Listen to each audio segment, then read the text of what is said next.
Yeah. Please tell me that I can't, that I won't, that I fail, that I'll never make it out, yeah.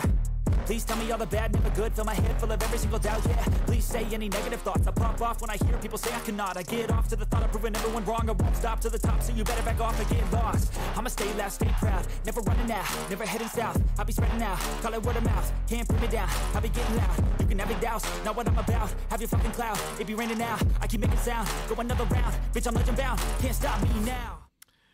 Et salut tout le monde, j'espère que vous allez bien les amis. En ce lundi 26 février, je pense que une bonne partie des supporters olympiens se portent bien aujourd'hui.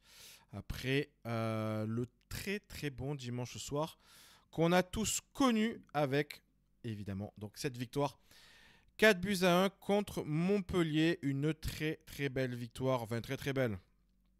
On aura le temps de reparler du contenu, mais en tout cas, le score est fleuve. J'ai essayé de me rappeler la dernière fois, tout simplement, qu'on a mis 4 buts au Vélodrome. Eh bien, ça remonte, hein, ça remonte. Alors, j'ai pas la stat, pour tout vous dire. J'ai un souvenir d'un OM Toulouse, on avait fait un gros score. Mais sinon, en tout cas, cette saison, une belle victoire comme ça. Alors, en Lyon, on les avait battus 3-0, mais là, une belle victoire comme ça. Assez intéressante, avec du contenu, et puis surtout dans le contexte actuel. Je rappelle quand même, il y a une semaine, jour pour jour, on apprenait que Gennaro Gattuso était tout simplement viré, voilà, et puis que l'OM prenait Jean-Louis Gasset. Et est-ce qu'il faut rappeler un petit peu les réactions suite à la nomination de Jean-Louis Gasset, hein. Alors moi le premier, hein, j'ai vanné notre coach comme il fallait, mais force est de constater qu'aujourd'hui, en une semaine, on a eu une belle victoire en Coupe d'Europe, et puis donc là, hier soir, une belle victoire en championnat. Dans cet avant-match, on va simplement déjà un petit peu revoir la composition d'équipe que nous avait préparé Jean-Luc Gasset. On va retracer évidemment le match, et puis je vais vous donner les notes que j'ai attribuées pour ce match, et puis on se projettera très rapidement sur la suite du calendrier. Alors, on va commencer d'abord par l'avant-match, parce que dans cet avant-match, il y a eu quelque chose d'assez intéressant que je vais vous montrer ici. C'est notamment des petites banderoles, hein. Les supporters, alors notamment du Virage Nord, avaient préparé des petites banderoles pour nos Olympiens. Donc voilà, la qualif n'efface rien. Vous êtes toujours en sursis, enflammez-nous ce soir. Voilà, je pense que sur ça, les joueurs ont essayé de faire le boulot. Il y en a d'autres. Je vous laisse évidemment les lire. Alors le McCourt, voilà, on le voit pas très bien, c'est McCourt toujours en vie, hein. C'est vrai qu'on peut se poser la question. Est-ce qu'il est toujours là Est-ce qu'il est toujours là, Francky? Puis là, voilà, une belle vue d'ensemble, on va dire. Donc voilà. C'était un accueil. Alors, on va pas dire hostile, parce que il n'y a pas eu de sifflet plus que ça, si ce n'est lorsqu'on a été mené, mais encore ça n'a pas duré très très longtemps. Virage Nord, voilà, qui montre son mécontentement. Un Virage Sud qui est un peu plus, alors pas dans la retenue, mais disons que voilà, ça encourage. J'ai pas vu de banderole, ou alors elles m'ont échappé, et vous me le dites. Je pense que dans les commentaires, vous mettrez un petit commentaire pour me dire si évidemment il y a eu des petites choses ou pas. Donc voilà, en tout cas, ça a été l'accueil qu'a réservé le Virage Nord. Et on va enchaîner tout de suite sur la composition d'équipe. La composition d'équipe que nous a préparée Jean-Louis Gasset. Et dans cette composition d'équipe, excusez-moi, voilà. Dans cette composition d'équipe, alors, on a une surprise. Alors, je voulais positionner comme ça parce que, concrètement, sur le terrain, ça a joué en 4-2-3-1. Ça a joué en 4-2-3-1. Même si au départ, on était sur un 3-5-2. Mais quand on regarde vraiment, notamment les positions moyennes des joueurs, ça a vraiment été ça. C'est-à-dire donc Paul Lopez dans les cages, avec donc un duo Gigo Balerdi en défense centrale. Mbemba, une sorte de latéral droit. Merlin côté gauche, évidemment. Le duo Kondogbia-Veretout, la Kondoktou, hein, de nouveau réunis. Ismail Assar côté droit. Amin Harit, alors que j'ai positionné côté gauche, même s'il était quand même bien axial et quand même avec le milieu de terrain. Et puis le duo Iliman Ndiaye-Aubameyang, alors que j'ai positionné comme ça. Pourquoi? Parce qu'Iliman Ndiaye est vraiment venu dans le cœur du jeu. Aubameyang, je l'ai mis en numéro 9, mais il a même été beaucoup côté gauche. Bon, c'était un peu hybride. Hein. Je ne sais pas ce que vous en avez pensé, mais c'était un peu hybride ce placement tactique que nous a préparé Jean-Louis Gasset. D'ailleurs, Jean-Louis Gasset, il a notamment dit pendant la conférence de presse d'après-match, je vais vous montrer ça tout de suite, dans la conférence de presse d'après-match, voilà, il a dit, on a joué à 3,5 derrière, Ismail Assar dans le couloir droit, mais plus haut, et j'ai dit à Chancel de le couvrir dans le dos pour ne pas lui dire qu'il était latéral droit. C'était déguisé. Donc voilà, c'était une manière assez rigolote. Parce que c'est vrai que sur certaines actions, voilà, on était en 3-5-2. Par moments, ça défendait même en 4-4-2. Ça attaquait en 4-2-3-1. Enfin, voilà, ça a beaucoup bougé hein, dans pas mal de choses. Donc, c'est vrai que cette composition d'équipe qu'on voit ici, elle a été plutôt intéressante, hein, moi j'ai trouvé, véritablement.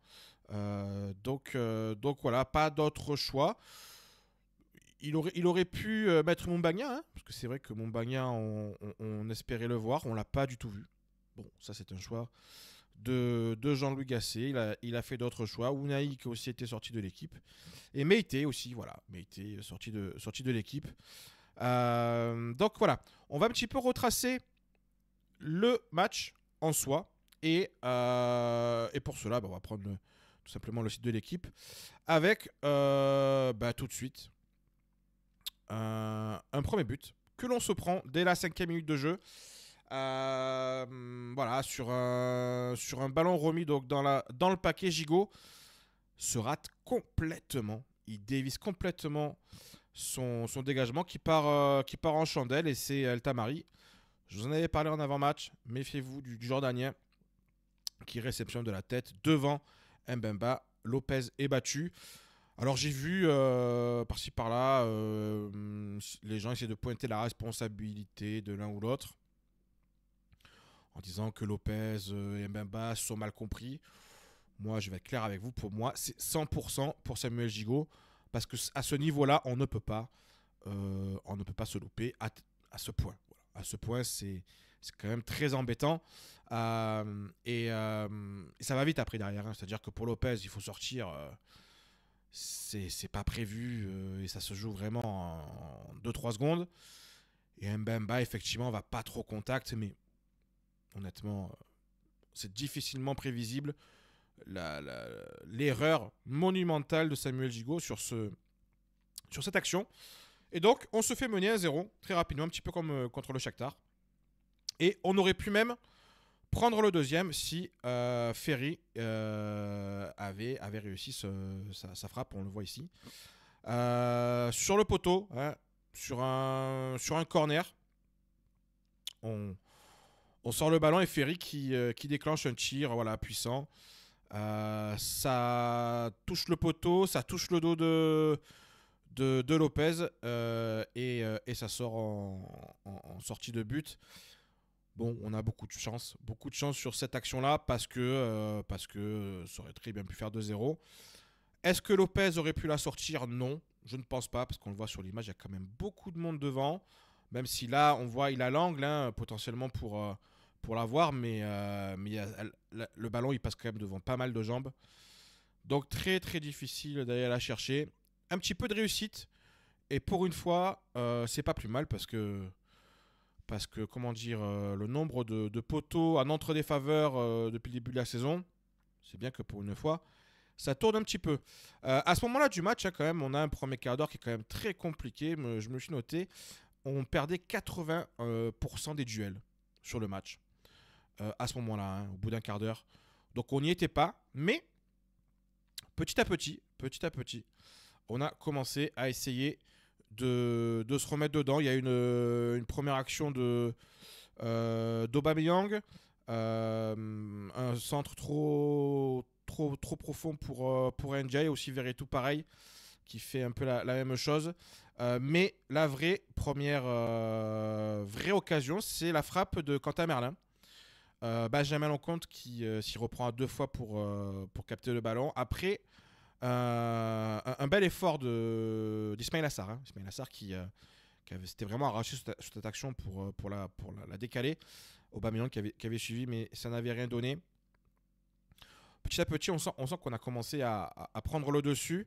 Il y a une tête de Samuel Gigot pas forcément cadrée. On le voit d'ailleurs à ce moment-là.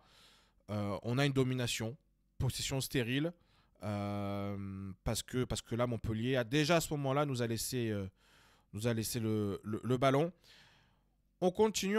Il y a Montpellier est quand même toujours dangereux en contre. Il y a notamment à la 27e minute une énorme intervention de Balerdi sur un contre, sur un 3 contre 2, voilà, sur cette action-là. Notamment Altamari qui a le ballon, qui veut décaler Nordin, mais Balerdi qui vraiment sauve les meubles sur cette action. Et puis, le but quand même libérateur, cette égalisation d'Iliman Ndiaye sur un centre de Quentin Merlin. Le ballon est pour Ismail Assar qui la remet. Et là, contrôle du pied droit d'Ndiaye. On se dit, le contrôle il est un petit peu long. Il s'arrache. Il frappe du pied gauche. Et ça fait but. Voilà. Un vrai beau but pour Iliman Ndiaye sur cette action qui nous remet rapidement dedans. Et on continue. On essaye de mettre une grosse pression, et notamment à la 35e minute, une grosse frappe de Kondogbia qui passe tout près du but. On essaye, on sent qu'on a envie de marquer le deuxième but avant la mi-temps. Alors il y aura d'autres occasions, encore Iliman Ndiaye qui aura une autre occasion. Il y a aussi Aubameyang, mais c'est à la 43e minute qu'on va avoir ce deuxième but magnifique. Une sorte de 1-2 entre Chancel Mbemba et Ismail Assar. Alors 1-2 bien long, évidemment. Un Chancel Mbemba que l'on a retrouvé version Igor Tudor, j'ai envie de dire. Voilà, avec ces montées qui vraiment nous font du bien. Ismail Assar qui la joue très bien sur cette action. Je trouve qu'il la joue très bien. Puis il cherche pas le centre direct. Il cherche vraiment le ballon à rater pour Chancel Mbemba. Et puis là, Mbemba, voilà, je veux dire, Aubameyang, il est tout seul. Il a juste à lui donner, centre ras de terre. C'est sans aucun souci. C'est limpide. Et ce type de but, ça faisait un moment qu'on n'en avait pas vu. De souvenir, il y a cette première mi-temps qu'on avait fait à Lorient qui avait été très bonne. Mais là vraiment, ça a été très bien. Mais avant la mi-temps, on aurait pu se faire égaliser avec ce corner et ce cafouillage dans la surface entre nos défenseurs et Silla qui sa frappe va sur le poteau de Lopez. On s'en sort très bien. Voilà, 2 poteaux pour nous. Voilà, c'est vrai qu'on en a eu, comme je l'ai dit tout à l'heure, je sais pas, au moins une bonne dizaine qui étaient contre nous, où il n'y avait pas eu but. Donc pour une fois que ça nous sourit, on va pas se plaindre. Et donc on se retrouve avec 2-1 à la mi-temps. Et au niveau des stats, on le voit. En termes de duel gagné, ça s'est rééquilibré du coup en fin de première mi-temps, parce que vraiment on a repris la main sur le match. Voilà, possession de balle. Et là, c'est vrai que je me suis dit, il va falloir qu'on soit intelligent. Il va pas falloir qu'on fasse n'importe quoi sur cette deuxième mi-temps. Et ne pas se faire prendre en compte. Et d'ailleurs, dès le début de la deuxième mi-temps, il y a une occasion pour Teddy Savanier. Après un bon pressing montpelliérain, Kondogbia d'ailleurs qui perd le ballon. Frappe de Savanier sur Lopez. Pas de difficulté pour le gardien olympien.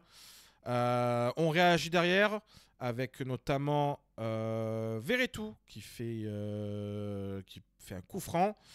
Et c'est Ndiaye qui la reprend. On va mettre. Mais le ballon passe au-dessus. Et puis après, voilà. Il y a eu d'autres occasions, notamment un coup franc de. Notamment, voilà, peut-être la plus belle action de Montpellier en deuxième mi-temps, hein, c'est dire. C'est sur ce coup franc de Savanier, une tête de Sylla, encore lui, à l'entrée de la surface. Paul Lopez qui se couche et qui capte le ballon. Voilà. Maintenant, on a un Paul Lopez qui capte les ballons. Et ça, quand même, c'est une belle avancée pour le gardien espagnol, hein, parce que j'en avais marre de le voir repousser à chaque fois les ballons. Donc là, c'est bien, il capte les ballons. À ce moment-là, je me note d'ailleurs qu'au niveau en phase défensive, on défend en 4-4-2. Je trouve qu'on défend en 4-4-2 avec un Menarid vraiment milieu gauche. Ismail Assar pas arrière droit, justement, milieu droit. Et puis Iliman Ndiaye et Aubameyang devant. On fait vraiment 2 lignes de 4 et les 2 attaquants pour défendre. Après, en phase offensive, on bascule plus sur 3 défenseurs. Et puis après, ça s'organise un peu devant. Il y a beaucoup de phases offensives où en fait, on n'a même pas de numéro 9. Hein. Si vous regardez le match, vous avez Iliman Ndiaye qui est vraiment dans le cœur du jeu. Aubameyang sur le côté gauche, Ismail Assar sur le côté droit, et on n'a pas de vrai 9 points d'appui. Voilà, bon, ça a été un choix fait par Jean-Louis Gasset. Et voilà, et en tout cas, le but du break, le but du 3-1, c'est sur ce penalty que l'on obtient après cette faute de Kouyaté, hein, qui a découpé en deux Iliman Ndiaye. Au départ, notre ami Jérémy Pignard, hein, arbitre, qui nous a enflé pas mal de fois, hein, même si on a un bilan avec lui, ce qui m'a énormément surpris, on a un bilan extrêmement positif en termes de victoire avec lui, mais il nous a enfumé pas mal de fois au niveau de la VAR ou quoi que ce soit. Je vous fais un petit rappel par exemple avec la faute de Kolasinac lors de la Noam Monaco l'année dernière. Voilà. Ce type de choses, il était arbitre, je crois, de VAR ce jour-là, ou arbitre terrain, je sais plus. Bon, en tout cas, voilà, il nous a enfumé pas mal de fois, mais là, il revient sur cette action pour siffler un penalty qui est évident. Penalty qui va être transformé par Pierre-Emerick Aubameyang, un doublé pour Aubameyang, avec une belle célébration. À ce moment-là, des changements. Quentin Merlin qui sort pour Luis Garcia et Geoffrey Kondogbia qui sort pour Pape Gueye. Et alors, je sais pas si Jean-Louis Gasset l'a fait exprès, mais c'est vrai que Pape Gueye rentre au moment où on applaudit, où il y a la célébration du but de Pierre-Emerick Aubameyang. Donc du coup, Pape Gueye ne s'est pas fait siffler par le Vélodrome. Alors d'ailleurs, par la suite, de toute façon, il ne s'est pas fait siffler tout court, même lorsqu'il touchait le ballon. Donc c'est bien, je pense que les supporters font un peu la part des choses parce qu'on a vu passer beaucoup de messages négatifs autour de Pape Gueye. C'est vrai que son attitude par rapport à son contrat, on pourra en reparler évidemment. Mais en tout cas, il est rentré, et puis alors, quand même, chose intéressante, c'est qu'il rentre avant Unai et avant Onana. C'est-à-dire que Jean-Luc Gasset voulait vraiment récupérer Pape Gueye parce qu'il en fait limite son remplaçant de Geoffrey Kondogbia. Un Geoffrey Kondogbia donc, qui aura joué qu'une heure, ce qui est bien. De ne pas avoir trop tiré sur le physique de Geoffrey Kondogbia qui a fait un bon match. À ce moment-là, l'OM domine toujours, il n'y a pas de problème. On a encore quelques petites occasions avec notamment à la 72e minute. Je ne sais pas si on va le voir ici. Non, on ne l'aura pas ici. Mais à la 72e minute, il y a une action d'Aubameyang, ça frappe du gauche qui passe à côté. À la 80e, c'est Verretou qui va sortir. Tac. Voilà, Verretou qui va sortir à la place d'Unai et Iliman Ndiaye à la place de Jean Onana. Et puis, on aura ce but à la 82e qui va clôturer les débats sur une longue ouverture en profondeur. Alors, il me semble que c'est Jean Onana qui fait l'ouverture. Si je dis pas de bêtises. C'est lui ou c'est Mbemba. Je vous avoue que j'ai pas réussi à bien décerner sur le ralenti. Bon, en tout cas, c'est un ballon pour Ismail Assar qui prend la profondeur, qui prolonge son effort côté droit, qui fait un centre fort à ras de terre qui était pour Aubameyang. Et puis c'est notre ami Sakho, voilà, qui la détourne dans les cages de Benjamin Lecomte. 4-1, c'est terminé à ce moment-là. Samuel Gigot, qui manque un bras, à ce moment-là, sort rentrée de Bamo Meïté. Et ça se termine comme ça, avec donc du coup une très belle victoire de l'Olympique de Marseille, 4-1. On voit l'attaque momentum que vous voyez ici. Il n'y a même pas de discussion. C'est clair et net. Voilà, c'est clair et net. On l'a remporté sans trop de soucis au niveau des stats. On le voit, on a 58% de possession, 16 tirs à 8, 6 tirs cadrés pour 4 du côté Montpellier. Ils ont quand même eu des occasions, hein, Montpellier. Mais il y a globalement, je trouve qu'il y a une domination dans ce match assez intéressante. Je vais vous donner mes notes assez rapidement. C'est vrai que j'ai pris du temps pour remémorer le match. Je vais vous donner mes notes assez rapidement. Donc on va le voir ici. Avec, pour commencer, Paul Lopez, 6. Voilà, bon, il a deux arrêts à faire qu'il fait bien. Donc ça se passe très bien pour lui. Notamment donc, sur la tête de Silla. Après, sur les poteaux, il peut pas faire grand-chose. Et puis sur le but encaissé, pour moi, il ne peut pas faire grand-chose. Par contre, Samuel Gigot, obligé de lui mettre 4. Donc 4, c'est décevant. Hein. J'ai pas le barème là, je ne peux pas vous le mettre à l'écran. 6, c'était bon match hein, pour Paul Lopez. 4, c'est donc match décevant pour Samuel Gigot. Voilà, bon, son erreur qui pose problème. Après, en soi, sur le match, il y a des bonnes stats hein, en termes de stats purs et durs. Hein. 4 dégagements, un tir bloqué, une interception, un tacle. Donc c'est bien, il remporte ses duels. Il n'y a pas forcément d'erreur, il y a 87% de passes réussies. Mais 2 fois, il tente une tête qui passe au-dessus. Mais je suis obligé de sanctionner cette erreur. Voilà. Et on a un Samuel Gigot qui est sur la pente descendante, je trouve, depuis maintenant quelques temps. Vous aurez d'ailleurs un petit débat dans la semaine, une petite vidéo de quelques minutes qui est un replay en fait de notre live de la dernière fois où on parlait justement de Samuel Gigot. Est-ce qu'il doit être titulaire dans cette défense centrale? Voilà, vous aurez l'avis de Julien et de moi-même sur ce sujet. Léo Balerdi 6. Je trouve que le match de Léo Balerdi est convenable. 3 dégagements, 2 interceptions, 3 tacles. Alors, il se fait dribbler 2 fois. Au niveau du duel, 3 sur 5, donc c'est plutôt bien. Le jeu en profondeur, 2 sur 6. Pas terrible. Mais bon, dans l'ensemble, très bien. Et je rappelle, en première mi-temps, il fait une interception très importante qui évite, qui annule un 3 contre 2 du côté de Montpellier. Donc voilà, c'est pour ça aussi que je lui mets cette belle note. Chancel Mbemba, bon, bah que dire, hein, voilà, du grand Chancel, une passe D. Là, on retrouve le Chancel Mbemba très impressionnant, capable de faire de vraies montées, d'apporter un vrai plus offensif, défensivement d'être propre parce qu'il a finalement il n'a pas grand chose à faire. Il fait 2 tacles, il est réussi. Voilà, il touche 70 ballons dans le match. C'est ce qui est bien. Bon, voilà, sur le deuxième but, il fait un énorme travail. Voilà, il a dégagé une sérénité dans ce match assez incroyable. Donc ça mérite un très bon 8. 8, c'est excellent hein, dans notre barème. Match excellent pour Chancel Mbemba.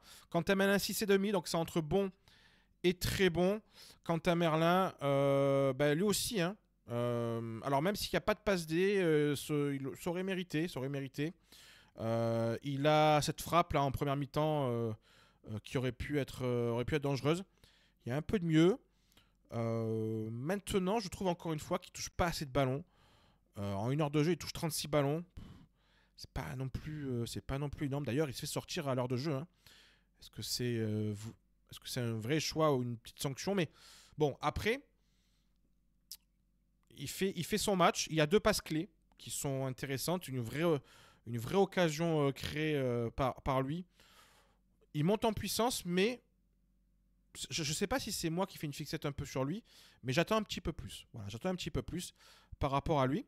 Jordan Verretou, je lui ai mis que 5.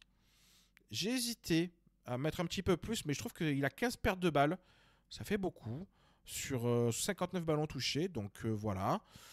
Bon, un vrai gros match de reprise pour lui qui était blessé. 5 c'est moyen. Voilà, 5 c'est moyen. Défensivement, il a un tacle, mais il se fait dribbler une fois. Bon, voilà.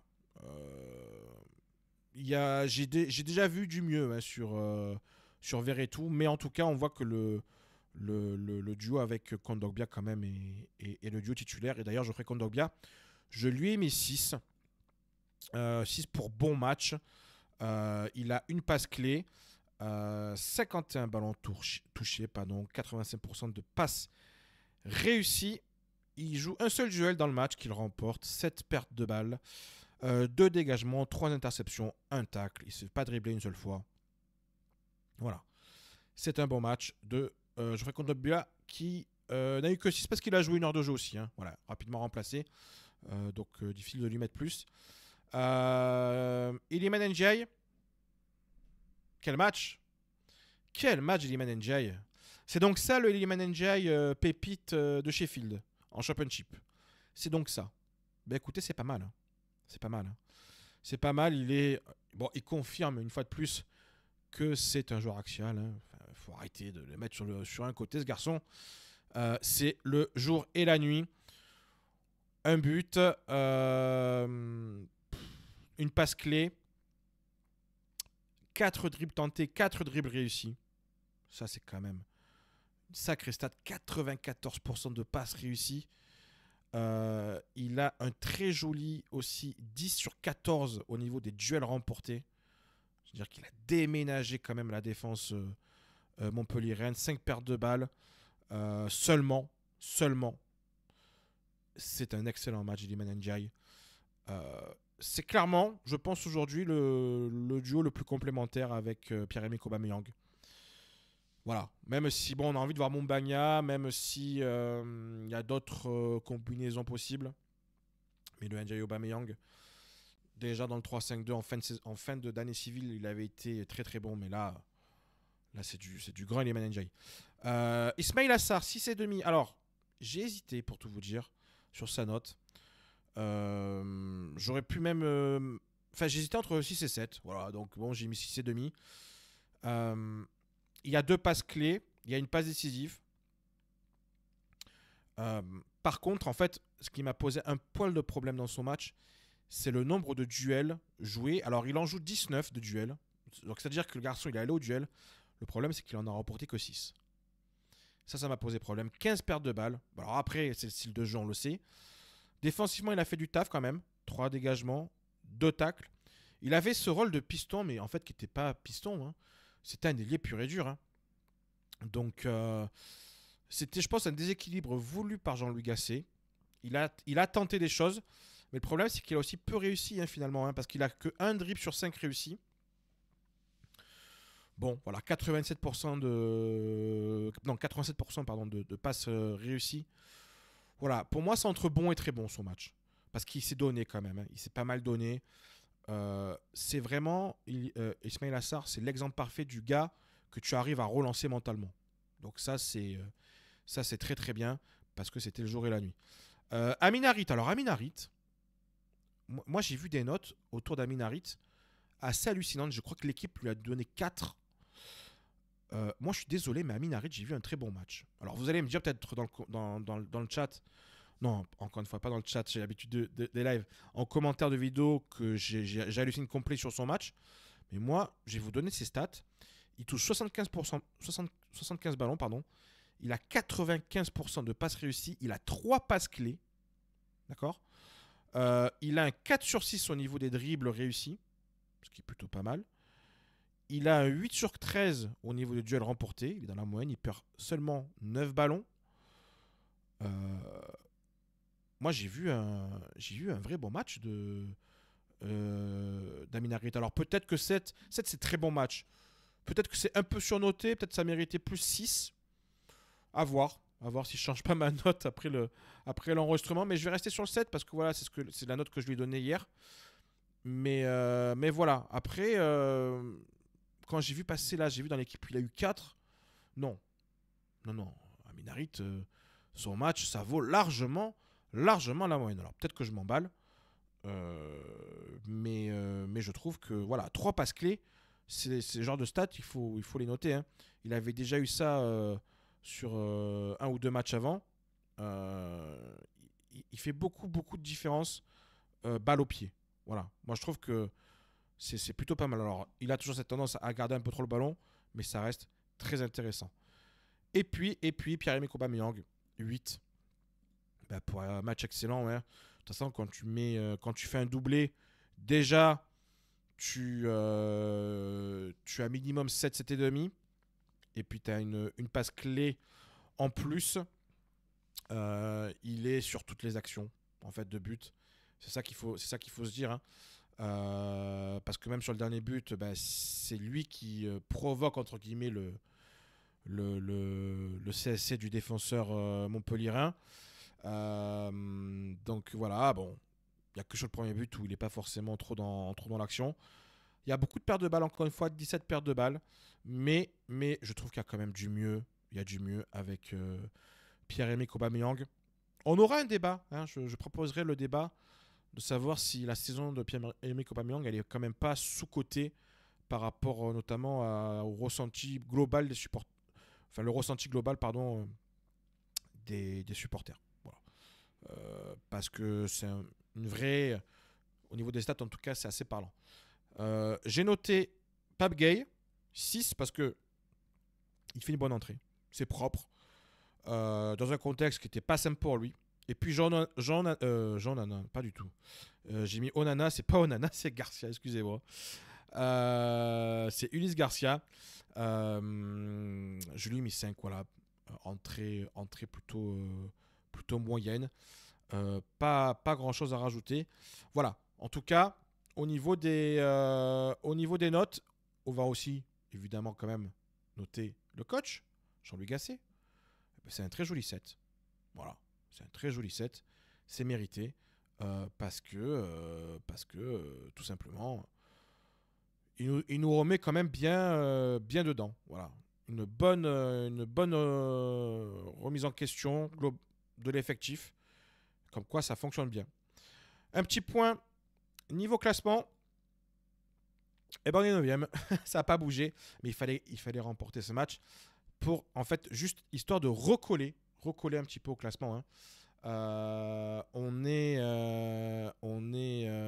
voilà, 9e. Donc, on a 33 points. Non, pas du tout. Attendez. C'est ça, oui, on a 33 points. Voilà, c'est ça. Reims 34. Rennes 35. 6e, donc Lens 36.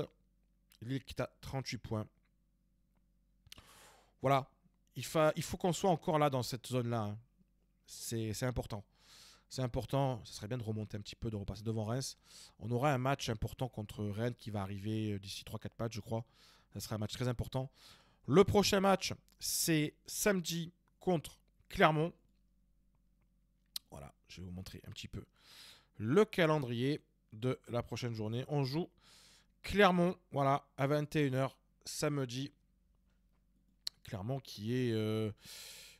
Clermont, ils sont combien, Clermont ? Ils sont derniers, tout simplement. Donc, il n'y a pas d'excuse, même si si je dis pas de bêtises, Nice, c'est ça, Nice, ça fait 0-0 hein, contre Clermont, à domicile en plus, donc voilà. Et avec un pénalty arrêté par le gardien niçois. Donc, ça aurait très bien pu faire une défaite et une victoire de Clermont. Donc, attention, cette équipe ne va rien lâcher. Clermont, de toute façon, on le sait, à chaque fois, lorsqu'une équipe vient en Vélodrome, non, pas du tout, mais lorsqu'une équipe reçoit l'Olympique de Marseille, c'est le match de l'année. Voilà, 35 minutes d'après-match. Je pense que c'est bien. Je pense que c'est pas mal. Voilà. Ça commence à faire beaucoup. Voilà. Pour la suite, pour cette semaine, Vous allez avoir quelques petites vidéos. Comme je vous ai dit, un débat autour de Samuel Gigot. Il y aura une vidéo aussi, je crois, demain, sur Jonathan Klaus. Est-ce que Jonathan Klaus ne devient pas un problème pour l'Olympique de Marseille? Là aussi, on a fait un débat lors du dernier live. Je vous le propose en replay demain. Et puis, aussi une vidéo que je vais vous proposer. Alors, qu'on a fait lors d'un live qui remonte un petit peu, mais qui est intéressant autour de Jorge Sampaoli. Est-ce que ça ne serait pas la vraie première erreur de Pablo Longoria, le départ de Jorge Sampaoli? On avait recontextualisé le départ de Sampaoli, et puis après on avait expliqué un petit peu ce qui s'était passé par la suite. Donc voilà, c'est une vidéo qu'on vous propose. Et puis donc samedi matin ou vendredi, je vais voir un petit peu selon mes dispos, je vous proposerai là aussi un avant-match version enregistrée. Et puis on se retrouvera lundi prochain, cette fois-ci, pour un live avec le retour de Julien, parce que là Julien est en train de skier, voilà. Il est en train de skier, tout simplement. Voilà. Donc il est en vacances, il en profite, on l'embrasse. Mais voilà, donc lundi prochain, retour des lives pour donc l'après-match de Clermont OM. Je vous dis bon lundi à tout le monde, bonne semaine surtout. Restez connectés. Voilà, il y a des vidéos qui arrivent. N'hésitez pas à aller les voir ou aller les revoir, aller les liker, mettre un commentaire. Vous savez comment ça marche sur YouTube. Pareil pour cette vidéo. N'hésitez pas, liker, commenter. Ça permet de mieux référencer les vidéos de la Tribune Olympienne et ça permet au plus grand nombre de nous découvrir. On augmente au fur et à mesure. On va bientôt passer le cap des 6000 abonnés, ce qui est quand même assez incroyable pour nous. Donc voilà, on vous en remercie encore une fois. Je vous dis à bientôt. Et puis, surtout, allez l'OM. Allez, ciao tout le monde.